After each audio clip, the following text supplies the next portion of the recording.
मेरे पति के देहांत के बाद में अपने एक लौते बेटे के यहाँ रहती थी।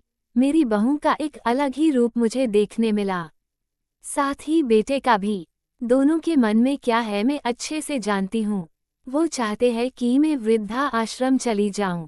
उनके जाने के बाद मुझे ये सब देखना और सुनना पड़ेगा, इसका मुझे अंदाजा भी नहीं था। पर मैं मन मानकर अपने बेटे और बहू की बातें सुनकर भी यहाँ रहती हूँ, क्योंकि मुझे मेरे पोते और पोती दिखाई देते हैं। उनकी झलक पाकर मुझे सुकून मिलता है।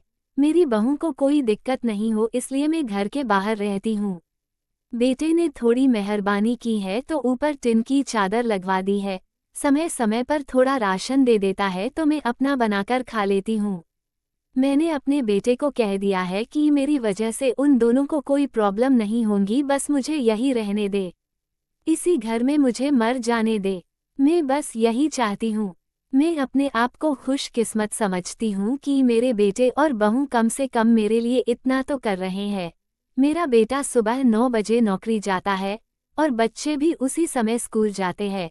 फिर शाम को 6 बजे मेरा बेटा वापस आता है। बच्चे 3 बजे आते हैं। उन्हें आते जाते निकलते देख मुझे बड़ा सुकून मिलता है। मेरे पति के दोस्त थे, उनकी पत्नी का भी स्वर्गवास हो गया है। उस समय पर वो हमारे घर पर आया करते थे। उनसे हमारे अच्छे रिश्ते थे। उनका घर हमारे घर से थोड़ी दूरी पर था। पैरों में समस्या हो गई थी, ठीक से चल भी नहीं पाते थे। वो बड़े दिनों बाद मेरे यहाँ आए। मुझे उन्हें देखकर अच्छा लगा। उनका हाल भी मेरी तरह ही था। बच्चे अब उनसे भी परेशान थे। आकर मेरे पास अपना दुखड़ा रोते थे और उन दिनों को याद करते थे। बुढ़ापा हम जैसों को बहुत रुलाता है। उनकी पत्नी का स्वर्गवास हो गया था और उन्हें चलने उठने में समस्या थी, इसलिए वो तो अपना खाना भी नहीं पाते थे। मेरे पास आए तो मैं समझ गई कि यह इतनी मुसीबत में चलकर पुराने दोस्तों के यहाँ चाय और खाने की चाह में ही जाते होंगे। उनकी भी अपनी मजबूरी थी। वो आए तो मैंने उनके लिए खाना बनाया और उन्हें खिलाया। मना कर रहे थे नहीं खाना, लेकिन मुझे पता था कि उनको भूख लगी। मेरी बहू ने मुझे और उन्हें खाना खाते देख लिया। वो कुछ भी ना बोली। ऐसे ही वो यहाँ 2-3 बार आए। जब भी वो आते मैं उन्हें खाना खिलाती। फिर उनके जाने के बाद जब मेरा बेटा आया तो बहू कहती है कि तुम्हारी माँ कितनी बेशर्म है, पता नहीं किस किस को आजकल बुलाकर खाना खिला रही है। बड़ी मुश्किल से कमाया जाता है और ये लुटाने में लगी। इनका राशन बंद करो, कुछ दिन भूखी रहेगी तो अक्ल ठिकाने आएगी। मैंने कहा कि मैं अपने हिस्से का उन्हें खिलाती हूँ, तुम्हारे पिता के पुराने मित्र है। फिर भी बहू का उल्टा सीधा बोलना शुरू रहा।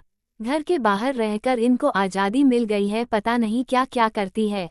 बेटा भी बोला कि कुछ दिन भूखा ही रहने दो इन्हें। मुझे मेरे बेटे ने घर के पीछे सीढ़ी के पास ले जाकर बिठा दिया, कहा कि अब यही बैठो। मेरे तो अब आंसू भी सूख गए थे। अगले दिन मुझे खाना नहीं मिला। मेरे टिन के उस छोटे से कमरे को बहू ने तोड़ दिया। दिन पूरा भूखा रहने के बाद मैंने सोचा कि मैं गलत कर रही हूँ। मुझे अब अपने बेटे के यहाँ नहीं रहना चाहिए और शायद गलती भी मेरी ही है। मेरी ही परवरिश में कोई कमी रही है, तभी तो ये परिणाम आया। अगली सुबह मैंने अपने बेटे को कहा कि मुझे वृद्धा आश्रम छोड़ा, अब मैं तुम दोनों को ज्यादा परेशान नहीं करना चाहती।